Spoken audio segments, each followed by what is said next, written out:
na mga manlalaro at makikita natin kung sino nga ba ang aangat at sino ang babagsak. Kaninong lipad ang titigil between TNC Pro Team and Team Falcons. Nakaisa na ang Team Falcons at isa na lang ay titigil na nga ang pagliyab ng apoy ng Phoenix. Pero ang Phoenix ay hindi basta-basta magpapatalo. Pumasok na tayo sa Land of Dawn. Aabot nga ba tayo ng Game 3? Mainit itong debut pick ng isang Ling. Last time na nakita ko si Ling, MDLP, si H2 pa naglaro eh. Ayaw Sakto, nga. nandito ata Omega kanina Neos, si oo. H2. Oo, wait lang speaking of mga ano dito, Oy, bakbakan dito. Oy, wait lang. Opa. Meron din dito sa may bandang ibaba. Ang aga nito para kay Cousin Super Marco At ito ata yung bagong skin ni Selena. Wow, nahuli dito agad si Few pero double dash agad. Mukhang hindi talaga naglalakang daliri. Ay, naku. Nalaknak agad dito si Flap TC. First blood para sa TNC, sigawan ang Phoenix Army, pero kakalma muna. Nabigyan ng matindi ron si Flap. I think he was just trying to look for the pressure point dito sa jungle ng TNC, kaso sinalubong siya ni Lancy at pati na rin ni Lord JM. Talagang protektado rito yung jungling pattern ni Zyda, and so far, wala masyadong pressure na nararamdaman dito yung Hayabusa. And Team Falcons, parang sila pa nga yung one-upan doon sa engagement na yun. Oo, at mukhang nafe-freezan pa nga ang gold lane for TNC Pro Team. May mukhang huhulihin nilang bagya si Okwen. Grabe, ang tapang talaga. TNC Pro Team, may nakakuha na. Habang sa Blade, wala kay Kyle TZ. Hindi na niya abutan dito si Zyda. At medyo late din si Few doon sa naging aksyon. Teka lang mukhang may balak dito si Few pero hindi nababato ng Abyssal Arrow. Maghihintay lamang kung nasaan si Kozen. Here comes the arrow and it lands! Tinamaan, ito na ang pagsugod ng Team Falcons. Flicker in the burn para dito kay Kozen. So magandang signal to para kay Super Makmak. Yeah, malaking factor yan kasi that determines how aggressive you can play the lane. Pero ngayong walang flicker yung Granger, medyo kailangan nyo mag-ingat lalo pat level 4 na yung Harris. Pero may trade naman sa may top lane.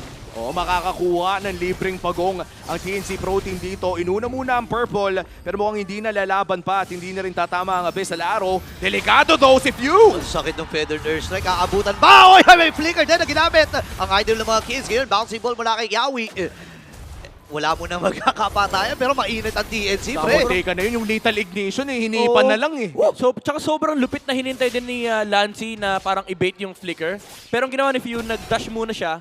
Tapos sinintay niya yung huling bagsak kasi baka mamaya hindi niya kailanganin. Baka pwede niya ilakad, ganun. Imagine mo, no, talaga hindi lang macro tsaka yung micro labanan eh. Utakan din talaga eh. May hidden IQ battle na nagaganap eh. Oo, tama. Makikita na nga natin sa ating BPI goal difference. Hindi naman masyado nagkakalayo ang pera ng dalawang teams na to. In fact, 500 lamang ang lamang ng TNC Pro Team in this early to the mid-game. Pero Yawi Okay, hindi tumama doon yung pana pero kay Shaidan pala tumama doon, makaka-atras. Kaya lang si Yawi na pagtulong-tulungan ng Team Falcons PH.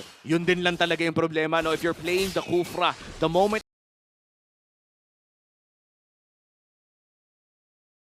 Hahawakan nila yung kamay mo, kaliwat kanan, tapos hahawakan yung likod mo. Pero alam mo, medyo mahirap din yung game ni Yawi dito, no? Although meron naman siyang Hilda to back the game up. But naturally, medyo mahirap lang maglaro na isang Kufra kapag may katapat kang Selena.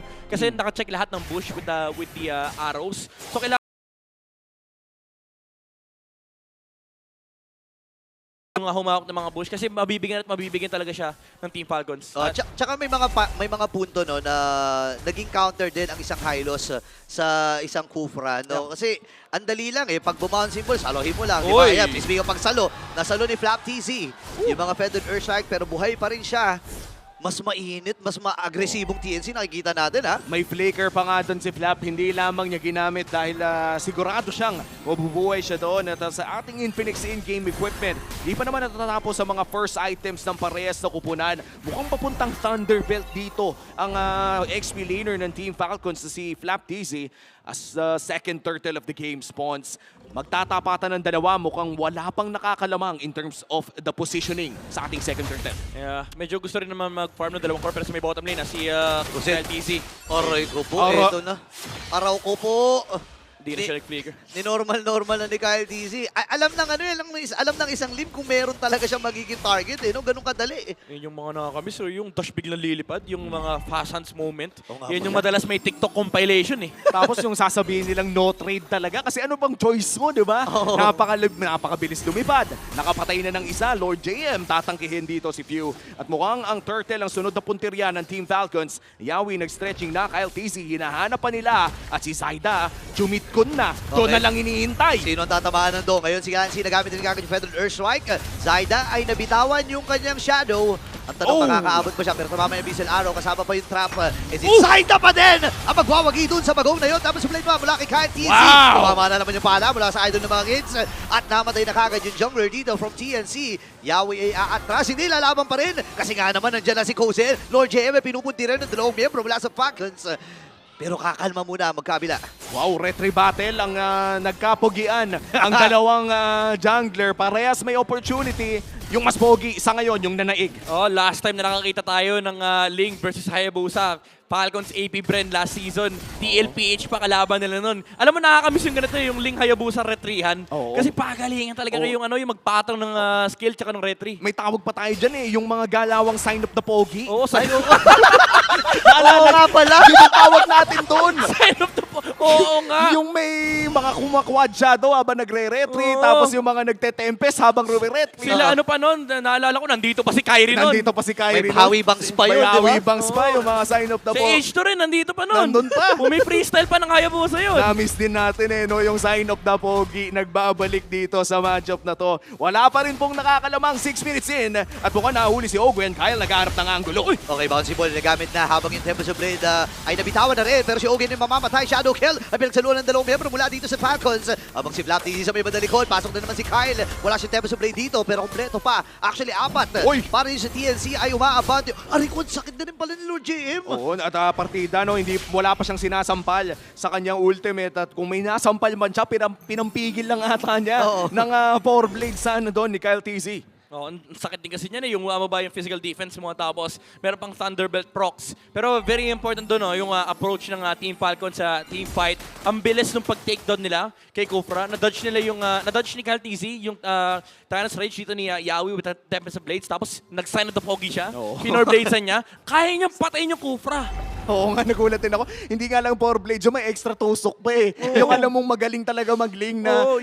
nakaka-anim na saksak. Yung 6 blades, yung pagbaba mo, tutusok ka pa ng second skill, tapos ulti. Technically nga, kaya mong gawing 7 yun eh. Hindi, Diba? so ultra pogi na 7 Oo. lions na yun. Ay, oo nga pala. Tapos idagdag mo pa, may Warcry pa, di ba, na-activate. So talagang iba pala ang Ling ngayon eh, no? Tsaka nakakatuwa sa Warcry, damage proc yung binibilang. So Oo. yung unang lapag mo plus yung Tempest mo, dalawa Dalawa agad. na, oo. Tapos yung mga susunod mong saksak, masasakit na. Alam mo, technically nga, isang second skill mo, 2 stack kagad yun eh. Kasi yung paggamit mo ng second skill mo, yung Defiant Sword, may basic attack kagad yun eh. Ay, So, oo. 2 kagad yun. So agad-agaran palang dumadating yung bonus damage. Ngayon with the last turtle, si Lord JM at ang TNC ang hahawak nito.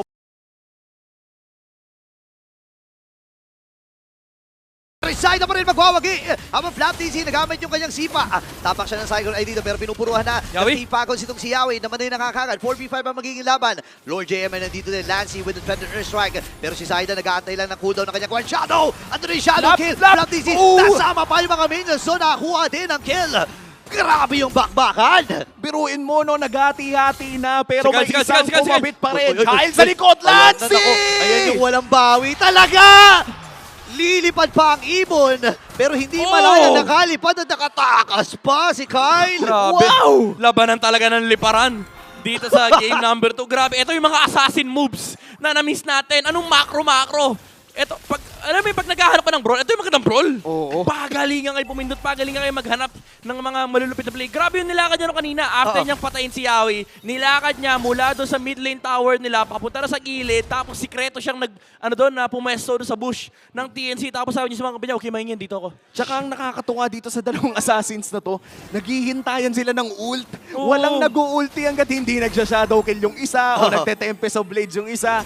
talagang labanan eh. Parang pure assassin battle. Oo. Lancelot, namimiss ka na namin pero ang tagal mo nang hindi nagpapakita. Oo nga eh. Parang huli atang gumamit nun si Irad pala. Si Irad Season, eh. no? Pero malupit yun ha, malupit yung Oo. performance na yun. May Nolan kasi, si Big Brother eh. Oo. Nagka-Nolan kasi.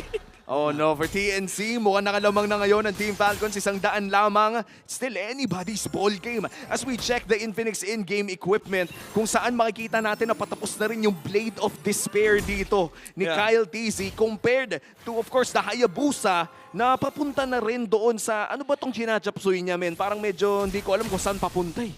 Heptasis. Heptasis. Oh! Ay, naku, na solo kill pa. Habang pinag-uusapan natin, Flap TC ay nabitawan. Or Zyda ay nabitawan yung kaya shadow kill doon. Ayun na, BOD na. Ang hapdi niya, kada hampas niyan, 1,000 yan. Tsaka nakakatakot dito no, dahil wala pa si Flap, baka sakaling pwedeng gawin ng TNC Pro Team na kontrolin na ang area around this Lord area. Ang tanong na lamang ay, syempre, babalik din naman dyan si Sa Flap. baba, sa Napakabilis din yan. Yan lang problema nila, yung mga pana, tsaka yung mga traps na nanggagaling kay Selena. Napagpaplanuhan si Kyle TZ sa may bottom lane, kaso link kasi yan eh. Napakahirap din habulin ni Kyle TZ. So even if sabihin natin maganda yung pwesto rito ng TNC sa Lord Pit, number 1, lagi namang aabot yung link dyan. Oo. Number 2, may CCTV sila dyan eh. Oo. Nandyan si Pew eh. Tsaka kung sa pagkakaalala ko, even during the amateur days of Kyle TZ, 2 pick ang hinihintay sa kanya. I think it was the Fanny and the Ling. Yep. Kaya naman kung comfort lang ang usapan, isa na yan sa mga talagang nagbigay sa kanya ng papunta, ng paraan para pumunta dito sa professional league natin, which is the MPL. Naku po! Team Falcons, sila na ang nagsimula ng Lord na ito. Lord JM magbibigay ng vision para sa TNC Pro Team. Half HP on this Lord area. Lancy, kita ng lahat! Okay, parang delikado ata pwesto ni Lancy dito. Nakatapak siya ng Abyssal Trap. Pero yung buhay ng Lord ay nasa 14k na lang. Yawi! Andun na yung Glorious Pathway. At this time ay papasok din yung defender siya. Ooh, Habang si Zyda pa rin! wow! Pagwawagi doon sa Retria na yun. Super Marcus down. Oh my gosh, grabe yung ganap. Alam mo, ito talaga yung dahilan eh. Bakit Macro Reign Supreme? Oh, teka lang, mamaya Ay, tapos sa niyo, Yawi. Okay, nandun na rin yung Tyrant Stage. Pero yung follow-up ni Zyda. Inaantay lang niya na matapos yung bouncy ball. Open, pinulinormal hits na! Gozen, ginawa niyang stock ng Sky Piercer niya. Itong si Ogwen. Grabe to. Naging kwento yung Naging kabayo. kwento, pre. Pero alam mo, ito yung dahilan eh. Bakit for the longest time, yung macro ng Pilipinas na nag-ahari, hindi naman kailangan umabot sa retrihan ng 2 jungler. Pwede mo namang macrohin. And si Lord JM, pinababa niya yung Ling. Pinutol niya yung poste. Hinampas niya, sabi niya, bumaba ka dyan. At dahil doon, nahihirapan mag-sign up the pogi dito si Ling at TNC Pro Team with the Luminous Lord. Ngayon ay maghihintay na mag-push dito sa may bandang ibaba. Koze na tamaan ng pana pero makakapag-regen din lang pabalik. Marami pa naman tore ang Team Falcons dito at isa sa mga pinakamalupit na ginawa ng TNC Pro Team doon bukod sa kunin ang Lord ay napatay nila si Super Marco ng isang beses this game. Grabe, achievement yan minsan. Hindi pala minsan madalas. Lalo sa international stage. Oh, Yawi. Okay. May pana ang ano. Grabe, nakaharang yung pana ni Pew. Yun Sabi nga niya, tatalon yan eh. Nararamdaman ko na eh. Yeah, agad ng depensa na pinamalas dito ng Team Falcons. And tama ka dun eh, hindi komportable si Yawi na mag-stretching. Kasi easy target siya ni Pew eh. So kailangan niya talagang gamitin yung mga damo na nasa paligid ng Team Falcons. Paano mo gagawin yun? Lagi namang may trap doon sa sa mga damo na yun. Gusto itong naging choice ni Zyda. Instead of the Heptasis, actually pinili niya rito yung War Axe. Yung sustained version ni Hayabusa. Kasi yung Heptasis medyo ano yun eh, parang medyo one-dimensional approach mo. Pasok ka, hampas ka na isang tao, ulti ka, hampas ka ulit, tapos shadow out. With the War Axe, at least meron kang form of sustain. Kapag ginagamit mo yung mga shuriken, and of course pati yung ultimate, bibigay din niya ng HP pabalik. Kasi technically spell yan. So nagagamit mo yung spell vamp na binibigay ng War Axe. So you are allowed to kind of fight into Team Falcons. Kasi kapag yung version ng Hayabusa na medyo one trick ka na shadow in tapos ulti, parang di nila kakayanin dito yung yung sustained team fight ng Team Falcons. So maganda yung naging approach dito ni Zyda kasi it allows you to play into the lineup of the enemies but also na-amplify yung mga kampi mo kasi hindi lang si Kuzen yung primary target. Ngayon pati si Zyda, pinapatagal yung team fight for TNC. At saktong-sakto no dahil si Zyda ang ating BPI Gold Leader. Pinakamayaman right now sa larong ito. At kitang-kita din naman na yung additional cooldown reduction na nabibigay ng War Axe ay nakakatulong din with the outplays na gusto kong balikan yung clip ni Carl TZ last week on Hayabusa. Oo, kumaga yung mga outplays na yan talagang pwedeng-pwede yan. Minsan, pag na-shadow ka na, i-expect na kalaban mo, oh, wala na shadows. Maya, parang 2 seconds, 3 seconds lang nakaka-shadow lang. May shadow na naman. Oh, Yawi. Si Yawi, naka-Tyrant's Revenge dito na pag-amba. Ngayon, wala tinamaan. Si Flap T sila tinamaan, pero si Lord JM napalalim. Federation from Lancy. Pero si Kyle TC ay nandun. Nilapon niya si Zaida. Ngayon, round 2 daw ng bakbakan. Kasi hindi nagkamatayan. Pero atras muna uli ang TNC. Ang medyo malungkot doon, ang daming battle spell na na-burst side ng TNC. Sila yung pumasok sa laban na yan. Pero walang retry. Si Kyle TZ. May nakro na naman ng TNC. At kailangan ng lumaban dito ng Team Falcons kung gusto nilang pumalag sa Oy. Lord Hero lang ang choice. Okay, naghahanap ng magiging punteriya dito ang Team Falcon. Si Pew ay nandun sa may bandang ibabaw ng Lord, ha? Oo. Napakabilis talaga ng movement speed. Alam mo yung parang akala mo delikado yung pwesto ng Selena, pero the moment that he hits that ultimate ay talagang makaka-reposition din ng agad-agad. Ito yung tinatawag nilang parang offer. Kaya naman tatalon dito si Lancy with a feathered airstrike, half HP on this Lord. Okay, nag-aabang na rin dito na magiging Oh! timing! Speaking of timing, Zaida nakakuha. Naman Likod! si Lancy nakakuha rin ang kill. Kyle TC with a monster kill. Kuzen! Si Kuzen naman, tinamaan nata ng pana kasi natulog doon ang bigla. Ngayon, 3 miyembro Kaya ba? mula sa TNC ang namatay. Kaya ba? Meron silang Kailangan. minions dito. 2 catapult. Pwede ata sila mag-push. Oh, endable ata ang Kaya call ata! dito ng Team Falcons. Ang kapal! Zaida at Lord JM, 20 segundos para dito kay Lancy. Ang kapal nito, men! Naku, ang daming minion, ang dami rin catapult. Si Kyle TC nag-aambang lang ng timing niya. Ngayon si Zaida Oh, sa ay mobile narito Lord. na rin. Yung Lord sa may bandang babae na buhay na. So kailangan umiska po na dito ng Team Falcons.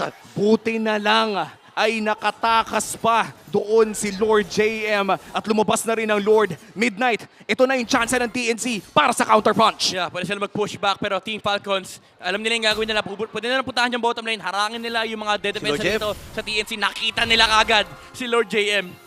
Ay, naku, medyo nakakakaba yung mga ganyan eh. And magigets mo yung ginagawa ni Lord JM kasi kung merong CCTV dito ang Falcons, siya naman ang walking CCTV ng TNC. Oy, Pew! Ay, inabutan din. And shadow kill! Nahuli at napagsaluhan ng 3. Pero Oh! yung knock-up ni Flap TZ! Wala ang jungler dito ng TNC. Magiging 2. Tapos umuli naman mula dito kay Kyle my TZ. goodness! Unti-unting inuubos na ang TNC Pro Team. Oh, that's And it. Lord JM ay mamamatay! Wipeout para sa Team Falcons! Naghahanap na lamang ng minion wave ang Team Falcons. Makakadepensa naman at lilipad lamang si Kyle doon sa may bandang mid lane. Kinat na rin agad ang 3 dito sa may bandang gitna. And the Filipino Cannon gets the winning kick. Ang tanong, sapat ba ang 10 segundo dito para kay Zaida? May feathered airstrike mula kay Lancy, pero I don't think aabot yung Farsa rito. 8 seconds. Oh no! Kayang-kaya nila to. May Zaman Force si Super Marco. Naku, mamadaliin na talaga to ng Team Falcons at hindi na sila mag-aantay pa. Team Falcons takes the win. Oh, Nabaliktad pa, min. goodness. Grabe yung punish. Ang ganda na nung plano ni Zaida. Finorce niya yung flicker bago niya ginamit yung pangalawang shadow. Pero yung timing mula kay Flap TZ, that has to be perfect. And saktong-sakto yung knock-up. Alam mo, kahit